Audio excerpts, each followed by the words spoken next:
All right. Are you ready, my friend? Whenever you are, you tell me when you're Oh, ready, and I'm I'll put ready, the phone man. down. I'm ready to Let's go. go. I'm ready to talk Jets football. Why not? I'm Okay, give pumped me up, two baby. We're seconds. 2-0. Oh, wait. It's Yeah, only the okay. preseason. Yeah, that's kind of a key. Yeah. Kind of a little bit of a key. But the only thing is that one of the guys that got waived yesterday got pick claimed by the one of the guys they waived yesterday got claimed by Pittsburgh today, I think. One of the guys they waived yesterday. Who'd they waive yesterday? Yeah, Riley, I think it was. One of the defensive One of the back five guys guys. they got rid of. Yeah. Yeah, yeah. Riley. Yep. I think it was Riley. Is that the small dude that they talked up The last guy who year? he played last The year. shrimpy dude. Okay, I'm not sure about Shrimpy Dude, but okay, Yeah, we can go with Shrimpy that Dude. was that. That's that guy that like played over his head and Yeah, he started like the last 7 yeah. games of the year last I year, I remember think. that. Thank goodness. See, that is a great. That's like a Tomlinson tight end. That's what you want to see. Because if the Jets have been playing with Riley, that's not good. So that just shows you Uh, they have good depth in the secondary now. That they can dump guys that were starting a handful of games for them last year. yeah, so he got claimed today. That's I think that's the only thing I saw today. Well, it's interesting because the preseason situation. Boy, a lot's changed. It's funny. It's that they've gone from 4 to 3 games, and yet even going from 4 to 3 games, it's like the last couple of years they're now starting their uh, main players even less. So it's just weird. You would think that they would actually make sure that they have at least one game in there, but I don't even know if we're going to see any of the key guys next week. Well, no, hold. They said they may play the starters a quarter and a I know half. I what they saw. said because Robert Sala said the same thing last week that, oh, yeah, all those guys are going to play next week. And then nobody played. Okay. So, I mean, I would think you're right, though. You would think they'd get at least a little bit of, uh, action out there. So I think we should at least see them for, like you said, a quarter and a half. Yep. Whenever you're ready. What do you mean? I've been recording. We've been on the air Oh, for five okay. I didn't minutes. know you were recording. Is that better with the light or without the light? Uh, I think you look like you're taking a tan with the light, so it's up to you. I think it's all Uh, right. it's, I'm just making sure you don't have a glare. That's all. Nah, it's good. Um, okay, so yeah, let's take a look at the roster first. We'll start at quarterback, of course. So Zach at least will be back at some point soon. And the good thing is that the last time he got injured last year, which was the same injury, he actually came back a better player. So I'm not really too concerned with that. Especially, I think it couldn't have worked out any better that Joe Flacco will start at least a week or two, and he gets one of those starts against his former team. So I think that And kind he of works faces out. and he faces the Browns without Deshaun Watson and Jacoby Brissett. Yeah. So I think that's fine. Look, I don't. I think to tell you the truth, uh, if Joe Flacco plays the way that he played last year, I just don't see a big drop off. Really, you know. I mean, because Joe No, it's Flacco just seemed to really like the system. well, again, I think it's more so if he's going to be your quarterback of the future, right? Each week you want to see some kind of growth, and him not being available for the first couple of weeks and being injured is far from ideal, Oh, right? That's to nobody's me talking that about the negatives here. I'm talking no, about no. the I'm just saying. Look, positives, which am I is concerned that Flacco's going to start? No, because he's looked good in camp and he knows he's a veteran. He'll know the system, the whole 9 yards. I mean, yeah, he's going against two defenses that are not necessarily easy defenses, but no, but still, again, I think look. Who knows if it's going to be into the second week? But the fact is that if you had to pick a week for Flacco to start, starting against his former team is the ideal situation. So I don't know what they're going to do with this Streveler kid. I guess he's going to make the practice squad, and if a team wants to pick him he's up, then they'll pick him up. I doubt that. There's no way they're keeping 4 quarterbacks on the roster. no, but he's. I tell you one thing. I mean, I watched the game the other night. He's looked good. I mean, look, he's against backups. Understand he's got a history. Understand he's bounced around places. But I'll tell you one thing. If you want to talk about somebody making the most of his opportunity and opening some eyes, whether or not he makes this team or he makes a practice squad or gets picked up, he's gone from somebody who clearly had absolutely no shot when camp opened to now that somebody may take a look at him and try to stash him on their squad. Yeah, yeah, it's possible. Who He's looked knows? good. Maybe it's the system again. These systems are designed to be very easy for the quarterbacks, and like you said, he's done it against backups. A lot of what he's done has also been because he's been running around. You're not going to Yep. run around in regular season games most of the time against NFL first string defenses. It's not a bad number 3 quarterback, but look, we're in a good situation. We have a really good number 3 quarterback already. So if there's an injury, hopefully he's on our practice squad, and I can imagine he'll stay there. I don't think a team would pick him up unless they got a major injury issue themselves and they need a really good backup. Yep. Not a Agreed. really good backup, but somebody that they can trust. That's just not like a nobody. Right. So yeah, it's a good problem for the Jets to have, and it's good to see. That's what you like these preseason games for. These players get an opportunity to make a name for themselves, so good for him. And it wouldn't be the worst thing in the world for the Jets to have a number 4 quarterback on the practice squad. As far as the running back situation, look, I'm going to say this, and I know it's not going to happen. But here's what I would do without really knowing everything, because I'm not the coach. I'm not there every day. I would let go. If I'm keeping 4 running backs on Okay. the active roster, I'm letting go of Tevin Coleman and Ty Johnson, and I'm keeping You're letting go of Zonovan Ty Knight. Johnson? Why do you Oh, keep no. saying why do you keep over? You love Ty over? Johnson. You kept talking I don't 2 years ago. love They need to give him him. a chance. They need to give him a chance. They need to give him a chance. They gave him a chance last year. I'm being sarcastic, Greg. I'm being sarcastic. Again, but you've been down that line too many times already. So, P. Ryan and Knight, I prefer them to make the team right now with Carter and Hall. I think, look, you're trying to build a young team. We're at a young stage. You got 2 young running backs. P. Ryan has looked fine. There's nothing wrong with LaMichael P. Ryan the way I've seen. And there's no way they're letting go of Zonovan Knight. So do you agree with me, or what would you do? No, I'm not disagreeing with you. I think in a situation like this, given where the team is, look, I mean, they had Coleman last year because he knew the system and he had his history with the Niners and knew Saleh, right, and knew LaFleur. This year, second year in the system, not a new system. P. Ryan played in it. Knight is new to it. You drafted Hall. Look, Hall and Carter are clearly, obviously, 1-2, no question. And what they do with that situation still remains to be seen. Coleman making the squad, I would say he's clearly a bubble. If you're going to ask me whether I'd rather have P. Ryan or Coleman, given the upside, I'd rather take the shot at P. Ryan. And also, given the fact that he was a draft pick by our general manager and he's getting so much pushback on some of the draft picks not making the roster, that could be a deciding factor as well in terms of if you're going to balance. I have 2 guys who are relatively even. 2 guys I brought in. 1 guy's a free agent. 1 guy I drafted.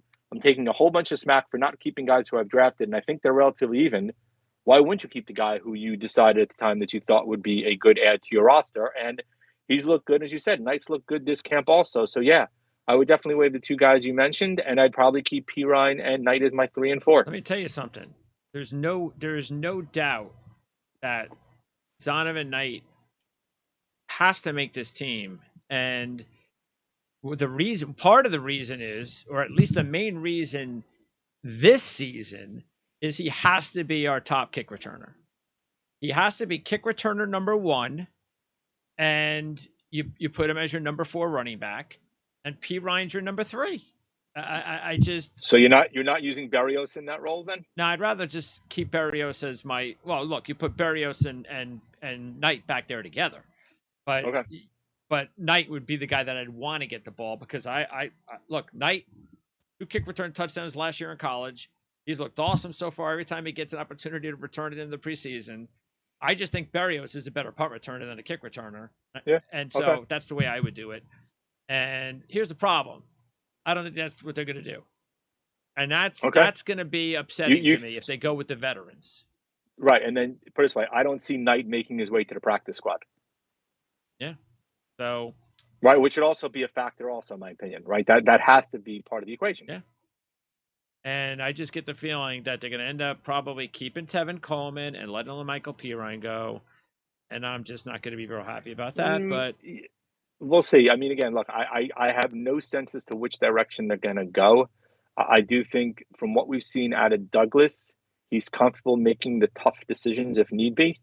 I don't think historical perspective is going to play a factor here. Also, save though, like I said, if two guys who are even, I think he'd rather have the guy who he brought You would hope so. in the draft. And look, But he's younger too, so yes, younger and there's cheaper. no reason not to. Yeah. So, but we'll see. Look, it's not like Tevin Coleman when he gets the opportunity is not a bad player. I'm not saying that. I'm not saying the same thing with Ty Johnson. They get the ball in their hands at some every couple of games. They make plays. They're fine. They're number 3 and 4.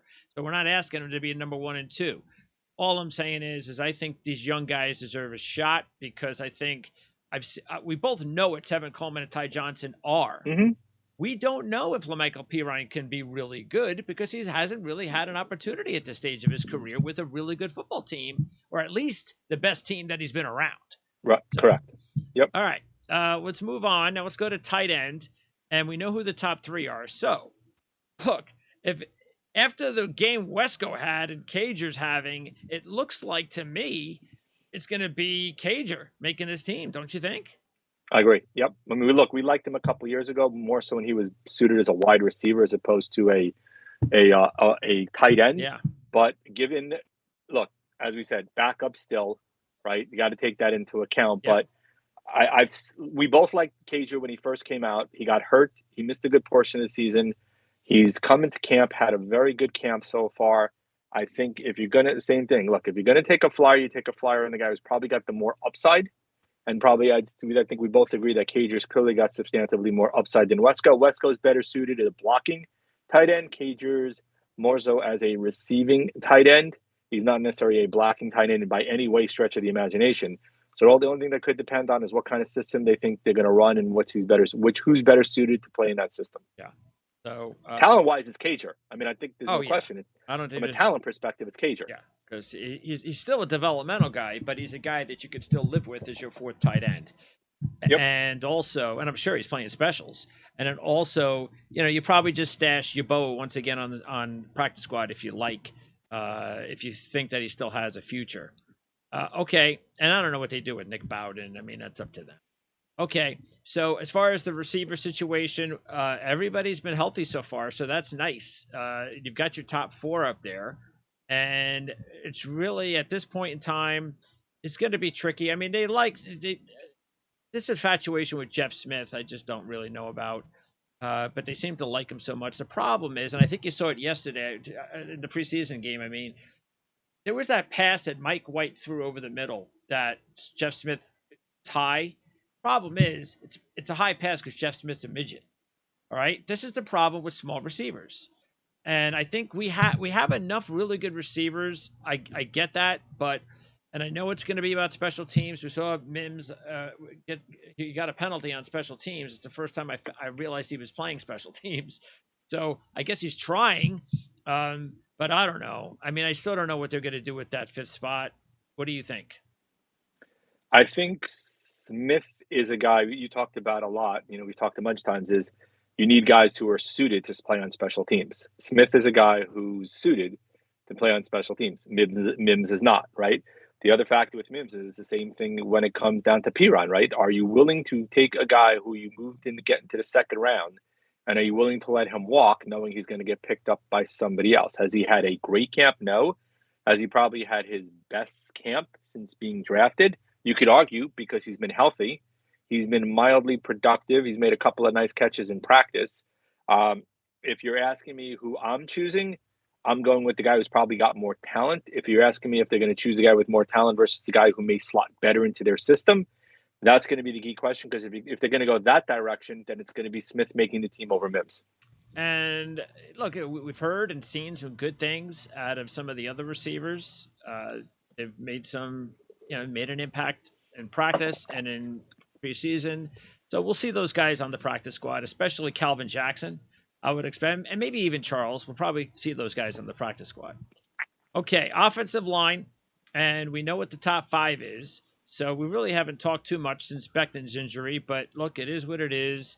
And this was why when we were going over the draft in April, we were talking about, with those picks, we were talking about, okay, well, this is the decision they have to make. Do they use a pick in the second or third round to take a tackle? Because you can't be sure that Becton's going to be healthy and you have to have a guy. Well, I guess they felt Max Mitchell would be that guy, even though it happened to be a fourth round pick. So I hope they made the right call there. But at this point, we're pretty fortunate to have been able to land Dwayne Brown. And if Dwayne Brown can kind of hold the fort for a couple of years until Becton hopefully can get his career straightened out, then I think the Jets get away with it. As far as the rest of the offensive line, I guess Aduga makes it, Feeney makes it, I guess Herbig makes it, and Mitchell. Maybe maybe those are your reserves. Yeah, and Mitchell might be your number one reserve, given how they were talking about him before they signed Brown. Now, granted, part of that is boosting his confidence and saying all the right things about him, right? But if they truly believe that as a development tackle that he has the skills, right? First you hope you don't need him. Second, we all know you're going to need guys during the season, and just injuries happen, right? Udoga has clearly the more experience, but they seem to be a bit higher on Mitchell in terms of a talent base and a future opportunity within the system and in general within the organization. So I would say Aduga is probably first in line, but if he can't cut it, I don't think they have any qualms going to Mitchell if God forbid they need him. And the other thing I don't know if what they do with McDermott. Maybe what they do is they put Herman's back on the practice squad. He's their third tackle, reserve tackle, and they just let McDermott go. I doubt they're going to keep 5 uh, backup linemen on the roster. Okay. That would be to keep 10 linemen would be an awful lot. Yeah. All right. So on defense, and look, the defensive line is going to be real tough. There's going to be a lot of guys. So apparently Zuniga, again, 2020 pick. Apparently they've said some nice things about him. We know Jonathan Marshall's going to make the team at some point. We know, look, there's 4 guys at the starters. You got Martin's 5. You got Huff is 6. You got Rankins at 7. You got Clemens is 8. So I don't know how many they're going to use, but because they're going to use a lot more defensive linemen than they are linebackers, it's going to be interesting to see who doesn't make the team, because you still have guys like Nathan Shepard. You still have Vinny Curry and Solomon Thomas. So I don't know what they're going to do, but it's going to be interesting. And maybe they even make a trade. I don't know. I mean, trade one of their guys somewhere, but that's a loaded defensive line. Yeah, I think they're going with 9. I don't think they're going to go 10. I think 9 seems kind of reasonable based upon, as you said, the by the way, I didn't even mention Anai, kid who made the big play. Oh, kid who made the fumble, the sack, and the fumble recovery. Yes. So he even is a possibility. The hope is that you also can slide a couple of these guys and get them on the practice squad.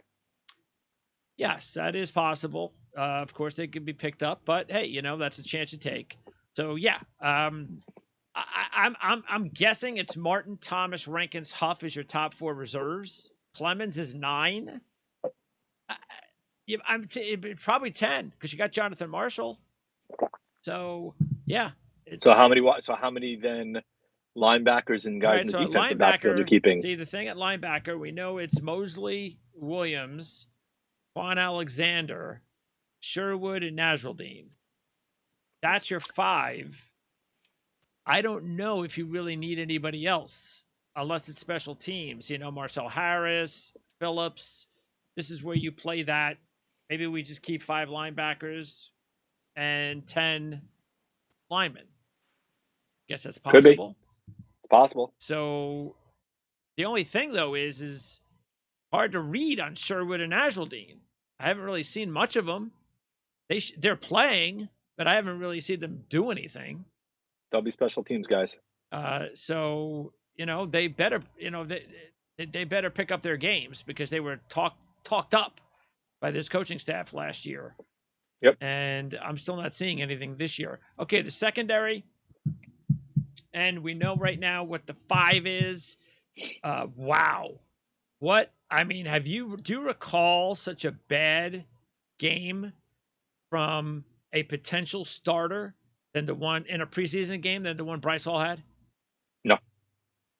That Nope. was But incredible. they're still dressing him with the ones. Well, that ain't happening.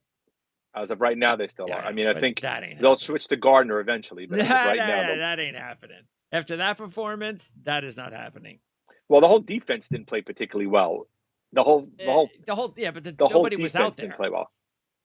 He was like Okay, well, again, Lamarcus Joyner and Carter and Gardner and Hall. I think there were those the only regulars that were out there. might have been. Yeah, I think so. Which again, if there's no pass rush, the guy's will pick you Oh, apart dude, come eventually. on! Don't make excuses for Bryce Hall now. Fine. And I like the guy, but he was He did just not have torched. he did not have a good game. Yes, we can Um, leave it at that. and look, I agree. I mean, I really did not like the breakdown in coverage that we saw from Joyner. It's like, but look, it's a preseason game. You don't strategize. Nope. So it's very you try not to really take too much into account, unless of course you see a guy one on one in situations like Hall and he's getting beat on every play. That's a little bit different and disconcerting. As far as the other guys, I mean, Will Parks had a nice hit. That's nice. Eccles, I don't know. He hasn't really done much, but we know that he's part of that rotation. Guidry the same. Davis the same. They talk up Dunn, but I don't really see much of him during the preseason. Pennick's going to make the team. Hardy's the special teams guy. So you're counting what, 7, 8 back there? no, secondary is usually more often than not. You have like 9 or 9. 10 secondary more often than not. So if you go 9 linemen, you're going 5 linebackers. That's 14, right? We've got 4 tight ends potentially is 18. We've gotten 5 receivers is 23. We've got the 3 quarterbacks is 26. We said 4 running backs would be 30, right? Yeah, I really wasn't going. If we go through it, let's go through it then. Well, again, we got that could drive how many you have, Sure. right? So let's Right. say So quarterback is 3. 3. Let's do position. Quarterback is 3, right? Right. Running back we said 4, right? 1, 2, 4. Right. Wide receiver we said 5. 3, 4, 5. Right. Lineman we said Tight 8 or ends 9. Tight end we said 3. 4. 4. If we keep Cage, right, 4. Right. Offensive lineman we said 9. 9. Right. So what's that on offense? And by the way, right now that is, if we go 9, it's 13, 18, 20, 25. Okay. So defense, now you got 9 linemen. No, we have the top 4. We have Martin Thomas, Rankins Huff is 8. Right. Clemens is 9, and I can't believe Jonathan Marshall is going to be on the practice squad. So you have 10. Let's say 10. 10, and then you have 5 linebackers, we said, right? Okay, Williams, Mosley, Alexander, Najruddin, and Sherwood. Right. So now we're at what, 40 total? Now we're at 40. Right. So if you go 10. Well, special teams, we got 3. Kicker, punter, long snapper. Long snapper, right? That's 40. So you got 10. If you go 53 So man, you'd have 10 defensive DBs. 10 DBs. Yep. Okay, so you got the top 5: Gardner, Whitehead, Joyner, Reed, and Carter. Hall is 6, Davis 7, Eccles 8, Guidry 9, Pinnock 10. Hardy makes 11. So that means that it's it's possible that one of those defensive backs are gonna end up somewhere else. Based upon the projection, yep. If assuming we go with this, we'd have 10 spots for. We go with 8 linemen, offensive linemen, right? Which is possible. Correct. Possible. Eight's possible. You can field 8. You can keep a couple of guys on the practice squad, kind of thing. Right. So yeah, so that's pretty much where the battles are going. That just shows you. And look, so far, fingers crossed. So far, the main thing we talked about was health. And you couldn't really ask for a better healthy start. Yes, Becton's hurt. Every team gets somebody hurt. So we got one guy hurt. So that's why all these cuts are so tough, because usually you'll have 5 or 6 guys nicked up. Oh, I got to put him on the pup. I got to stash this guy. He's not going to be ready for 6 weeks. We don't have any of those guys right now. Still a week to go. Which is why I think it's going to be interesting how many players he plays on next week. You kind of want to don't push it. So, okay, so Zerline won the job. I guess not a surprise. Nope. So he's our guy. I'm pretty excited about that. He's got a leg. 7 kickers in 7 years. Yeah, and it's not going to change much because he's how old is he? 30s. Let's see. He is 34. He'll be 35 before the season ends. So Yeah, but that doesn't mean anything as we've could seen. have a couple more years with him if he's healthy. Let's see. We could have kept Nick Folk. We didn't keep Nick Folk. We could have extended Jason Myers. We didn't extend Jason Myers, and it's not like Myers was young either, Yeah, but it's not like he's right? doing anything either. He's not No, but you really. would have had two. Probably you would have had another 2 years out of him. Anyway, the fact is that yeah, I think we could get a couple years out of Zerline, but at some point, yeah, we're gonna need a kicker. We're gonna need a young kicker, but not Yep. something we need to worry about now. And Nope. hopefully, Zerline's got to stay healthy though, because he's coming off an injury situation last year. And if somebody picks Pinheiro up and Zerline gets hurt, we're Yes. back where we started from. Isn't there a team that? Well, I wouldn't be shocked if Indianapolis picks him up because Yeah, they just lost he's Blankenship. not going to be available for long. No. Again, they just lost Blankenship to a torn No, I just Achilles said running he's not going to be gassers at the available end of for long. practice. So. Yeah, he's going to be gone. Somebody's going to pick him Yep. up. Yep. Yeah. There's I think another team looking for a kicker now also supposedly if I remember correctly. There's no way we're getting Pinheiro back. Yep. Nope. Yeah. So that's ship has sailed. So anyway, we'll see what happens, and that means there's going to be players that are going to be sweating their booties off, like Denzel Mims, like LaMichael Pirine, like Nathan Shepard, Jabari Zuniga, all these types of guys. So we'll see how it all works out. Bottom line is that we are what less than a week and a half away. When season start? Because they have a week off, right after the. Yeah, it starts after Labor Day. Does it start before Labor Day or after Labor Day? I never remember. After. It's got to be after, right? So it's technically 2 weeks from tomorrow is opening night. Yeah, is the first. We have the preseason third game, and then we have a week off. Yep. And then we have the game, so we're still 2.5 weeks away. So that's good, and hopefully we'll stay healthy during practice and in the preseason game, and then we'll have we'll talk again before the season begins to kind of look at the final roster, even though the final roster, which by the way will be set on the 30th, that's Tuesday. Yeah. But then a couple of days after that, you still have to wait for potential pickups and things like that. Even though I can't imagine with how hard it is for the Jets to maintain their own guys, I can't imagine they're going to be picking up many players. Unless somebody's available in a trade for some reason that. I mean, the only good thing is they still have a high pick. Not a high pick, but a reasonably high pick. So we'll be able to get a player if we want one. But there's always changes. I bet you we make at least a trade at the deadline. I mean, at the cut point, because we're going to trade one of our players. Try to get a draft pick or something. Try to get a draft pick, something back for one or two of the players that we just can't hold on the roster. And then we'll have time to talk about the Baltimore game and then the entire season. The good news is at least we know for now Zach will be back at some point over the next month. That's good. And then hopefully Joe Flacco can do his job.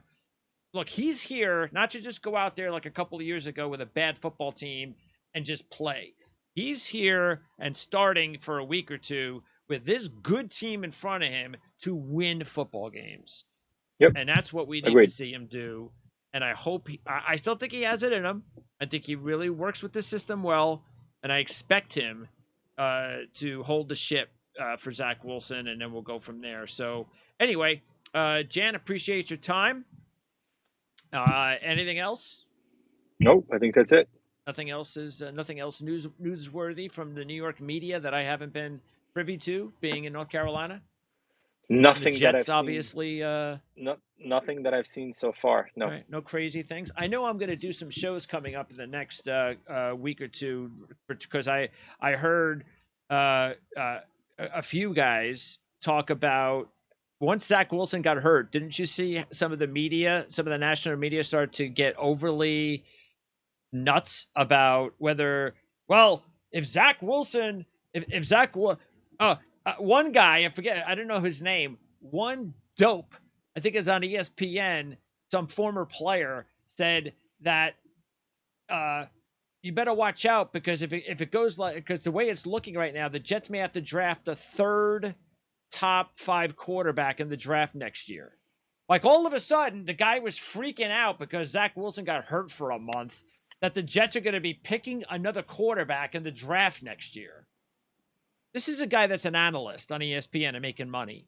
And then there's another guy that was talking about the same thing with Joe Douglas. Well, this might be Joe Douglas. You think all of a sudden Joe Douglas is some sort of a problem now after everybody praised him in the draft, and Zach Wilson gets hurt, and in 48 hours the national media starts going berserk on the fact that this is going to be the Jets' undoing this season. It's kind of how the media works, as you know. Yeah, they're pretty pathetic. And then also I found out, by the way, I don't know if you knew that or not, but one of those guys, I think it was Colin Cowherd, is not a Zach Wilson fan. So Okay. really, really does not like Zach Wilson. Thinks, I guess, he's going to be we should, one last thing, and that's Joe Klecko. Yes. Oh, good point. The only thing that I didn't go too crazy with, because I've been saying this for years, and you know that I think the NFL, the Hall of Fame's a joke because Joe wasn't in it. Joe's going to be in it. I still think what they made him go through, and the fact that they think of him like this, is still, to me, a joke. There is no question. All you have to do is ask the players that played against Joe Klecko, the Hall of Famers that played against Joe Klecko and played with him during his time, all know what kind of a superstar Joe Klecko was during his time. And the fact that it has taken him this long to get there, it's embarrassing. Look, I've been saying for years that Klecko should be in. You know that. You know my view of Klecko. I've always been a huge Klecko fan. I actually literally just went out and bought an autographed mini helmet when he finally got the call, so I can keep it in my office here. Huge Klecko fan. I've met him in the past at a kind of a meet and greet when he kind of did like a 30-minute session, which was great. But Klecko was Klecko and McNeil were probably my two favorite players growing up as a kid. I was a huge Freeman McNeil fan, a huge Klecko fan. As you said, ask John Hanna, ask Delamure, ask Munoz. All three of them will say that Klecko was amongst the top and the most difficult matchups they had. Made all pro at all three different spots. Guy was an absolute monster from an undrafted, coming out of Temple. Probably the best lineman. Look, he didn't have the showmanship of a Gastineau. I think, look, if the Jets had beaten Miami in the Water Bowl, probably they would have gotten in several years earlier because the media would have finally realized how good he really was. I mean, Gastineau got the pub because of the sack dance, but Klecko did all the dirty work on that offensive line. I mean, he was the heart and soul of the sack exchange with Salam and with Lions. Guy was an absolute monster. I mean, he was one of the best defensive linemen, and guy made all pro three spots, reinvented the nose tackle, reinvented playing off the center in the nose tackle, got double teamed constantly, beat double teams, had 20 and a half sacks one season from the spot he played at. I mean, just was a phenomenal player. And by the way, keep this in mind too. The only reason that Mark Gastineau, okay, in my mind, the only reason that he is not in the Hall of Fame is just because of the person he is. That's it. Because he's just a wild, crazy dude. He still was after he left. He did all sorts of embarrassing things like wrestle and that sham marriage to what's her name. I mean, he wasn't married to Brigitte? Yes. Brigitte wasn't really married to him? Yeah, and it was just really embarrassing. And other than if he was a stand-up guy and did some community stuff with the NFL, and he would have already been in the Hall of Fame. That's how awesome a player Mark Gastineau was, and they never even whisper about him because of that. And yet that's how good he was. But it is what it is. Klecko's in, so at least we got the one and only guy. But yeah, not officially in, but I think we'd all be shocked if he doesn't get in. Let's put it that way. Because the funny thing is, Klecko was, I believe, a 2-time All-Pro. He was. Gastineau was a 4-time All-Pro, and nobody talks about Mark Gastineau. So, right. But anyway, well, I mean, look, the good news is hopefully, knock on wood, we get to see Klecko and we get to see Revis both going in the same year. Both of them wearing the jet green, which is something other than name if we don't have. I mean, the Hall of Fame. That's correct. But look, be nice to see. Look, Klecko should have been in ages ago. It's about time he finally got the recognition. Look, I'm talking that he's in.